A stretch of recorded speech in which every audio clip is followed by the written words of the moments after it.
कक्षा 11 कृषि शस्त्र विज्ञान, कृषि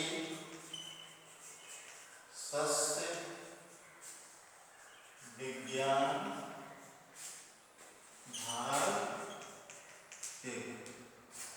भाग एक में जो है हम बता रहे हैं धान की खेती के बारे में। तो हम इसकी जो है बीज दर वगैरह जो है बता चुके हैं पीछे वाली वीडियो में।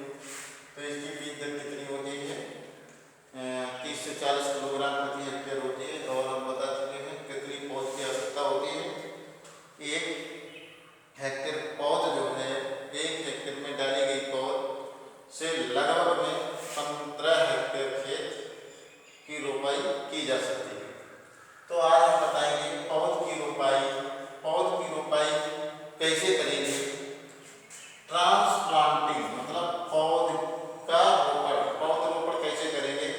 तो सबसे पहले जब हमारी पौध तैयार हो जाएगी, तो पौध तैयार होने पर सबसे पहले हम जिस खेत में रोपाई करनी है उस खेत की सबसे पहले तैयारी करेंगे।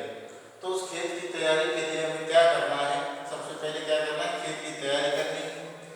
फिर रोपाई का समय देखना है, पौध की आयु, पौध रोपने की दूरी भी करनी है, गैप भी करनी है। तो हमें क्या करना है, सबसे पहले खेत की तैयारी करने के लिए 1 जुताई मिट्टी पलट हल से करेंगे।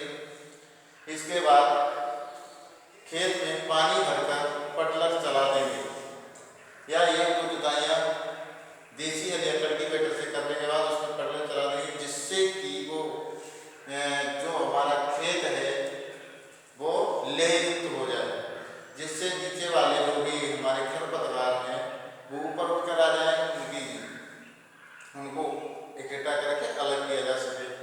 और इसके बाद जो हमने खाद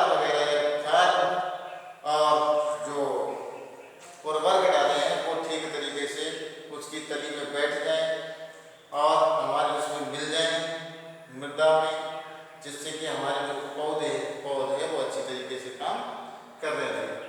तो इस वजह से उसको पटल चला दिया जाता है। पटल चलाने के बाद उसको लेयुक्त कर लिया जाता है, जिससे हानिकारक और जो भी छोटे छोटे लवण होते हैं ऊपर आ जाते हैं, जिससे उसमें खेत में अधिक समय तक पानी भरा रहता है।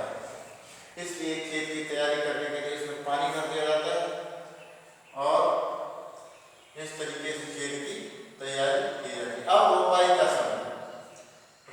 समय जून का तीसरा सप्ताह या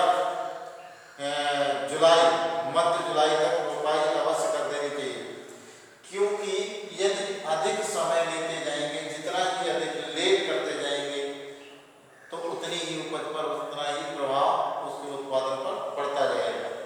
तो हमेशा समय से ही क्या करना है, इस धान की पौध की रोपाई करनी है। तो समय रहते जो है जून का तीसरे सप्ताह से लेकर के मध्य जुलाई तक रोपाई अवश्य कर देनी चाहिए। इसके बाद में ज़्यादा पीछे करने से, रोपाई करने से उपज में भारी गिरावट आती है। पौध की आयु, रोपाई करते समय पौध की जो आयु है वो करीबन जो है 21 से 25 दिन की होनी चाहिए। और जब हम अनुर्वर भूमि में या ऊसर भूमि में लगाते हैं तो करीबन 30 से 35 दिन की होनी चाहिए। अगर उससे ज़्यादा ऊसर या लंबी मृदा में अगर लगाते हैं धान को, तो करीबन 40 दिन की हमारी पौध होती है, क्योंकि जो कोमल पौधे होते हैं यदि 21 से 25 दिन की लगा देंगे उसमें, तो वो सूख जाएंगे, बेकार हो जाएंगे, मर जाएगी दबड़ के कारण।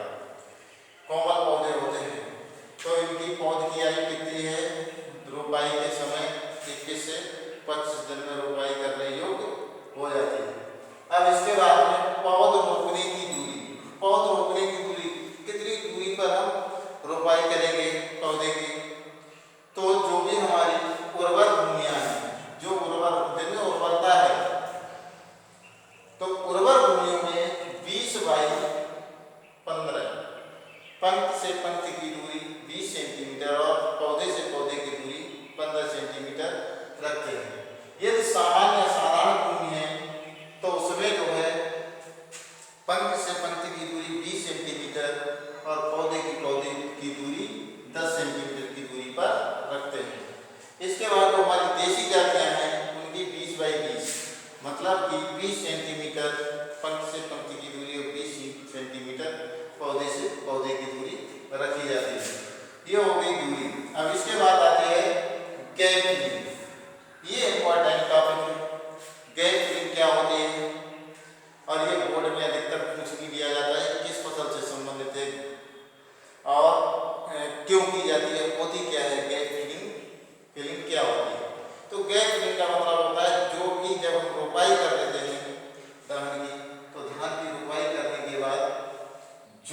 हमारे पौधे दीमक या किसी कीट या रोग से या किसी तरीके से नष्ट हो जाते हैं या मर जाते हैं पौधे, उनके स्थान पर भी क्या करना है, नए पौधे लगाने हैं।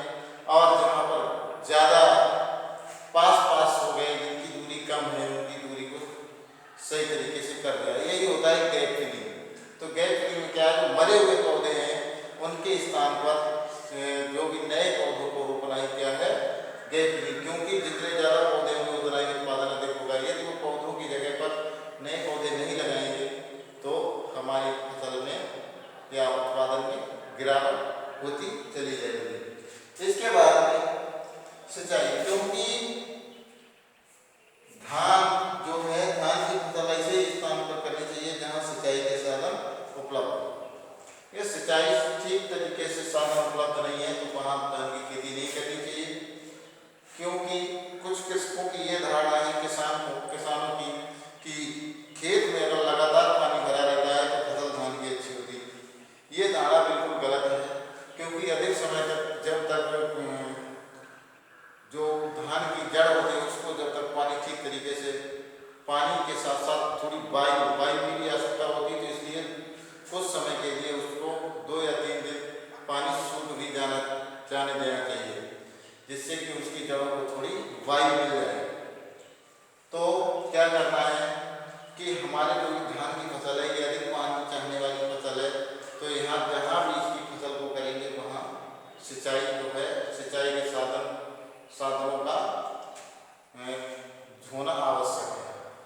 तो इसमें जो है, क्योंकि रोपाई के 1 सप्ताह तक, रोपाई जब करते हैं रोपाई के 1 सप्ताह तक जो है क्या है, कल्ले टूटने और बाली निकलने तथा दाना, रोपाई के 1 सप्ताह तक कल्ले निकलने, बाली निकलने और दाना बनते समय, इस समय सबसे ज़्यादा पानी की आवश्यकता होती है धान की फसल के लिए।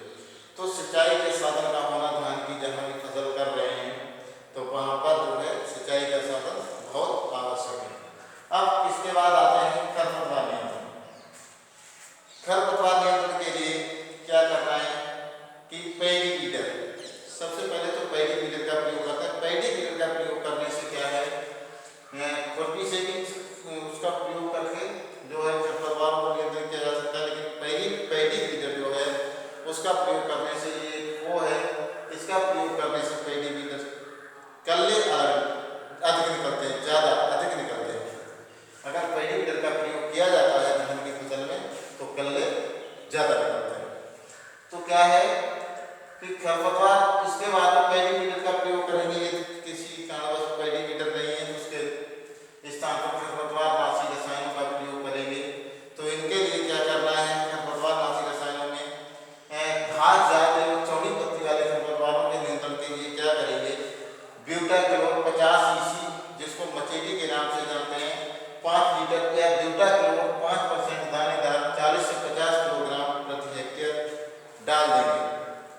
ये काम जो है कब करेंगे, रोपाई के 1-2 दिन बाद डाल देंगे। जब डालेंगे, जब खेत में 3 से लेकर 4 सेंटीमीटर तक पानी भरा होना चाहिए, तब इनका प्रयोग करने से खरपतवार हैं उनका अंकुरण नहीं हो पाता है और हमारी जो धान की फसल है उसमें कम से कम